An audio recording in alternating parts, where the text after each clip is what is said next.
Hello बच्चों।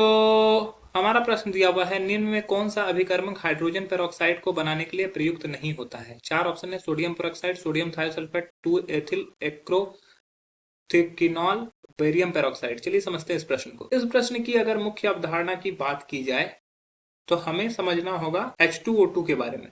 H2O2 क्या है? Hydrogen peroxide. इसको बनाने के तरीके, ठीक है। पहला ऑप्शन वाइज हम लोग देखते हैं।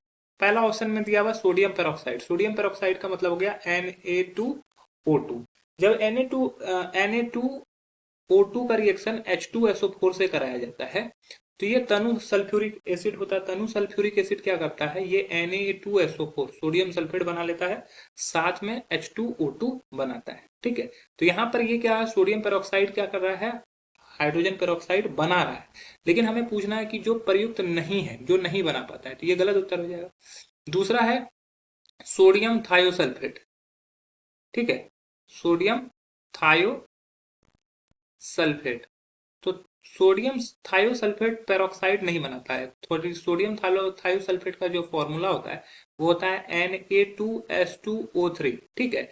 ये H2O2 नहीं बनाता है, तो ये नहीं बनाता है, तो ये हमारा सही उत्तर हो जाएगा। तीसरा ऑप्शन दिया हुआ है 2 एथिल एक्रोनिक्विनॉल।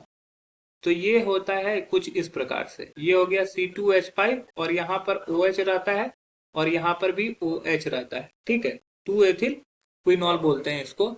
इसका जब ऑक्सीडेशन होता है तो क्या होता है कि यहाँ से हाइड्रोजन और ये हाइड्रोजन निकल जाते हैं, जिसके फलस्वरूप क्या होता है, ये कुछ इस प्रकार के पद यौगिक बनते हैं, ठीक है।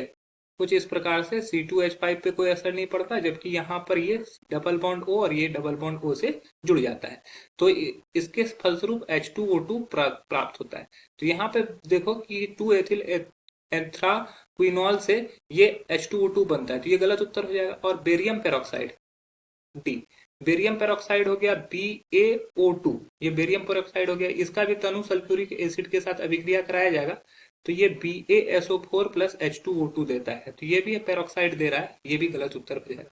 तो हमारा जो पेरोक्साइड नहीं बनाता है वो है सोडियम थायोसल्फेट, जो कि है ऑप्शन बी में। तो हमारा जो सही उत्तर हो जाएगा वो हो जाएगा ऑप्शन बी। आशा है कि यह प्रश्न आपको समझ में आया होगा। धन्यवाद।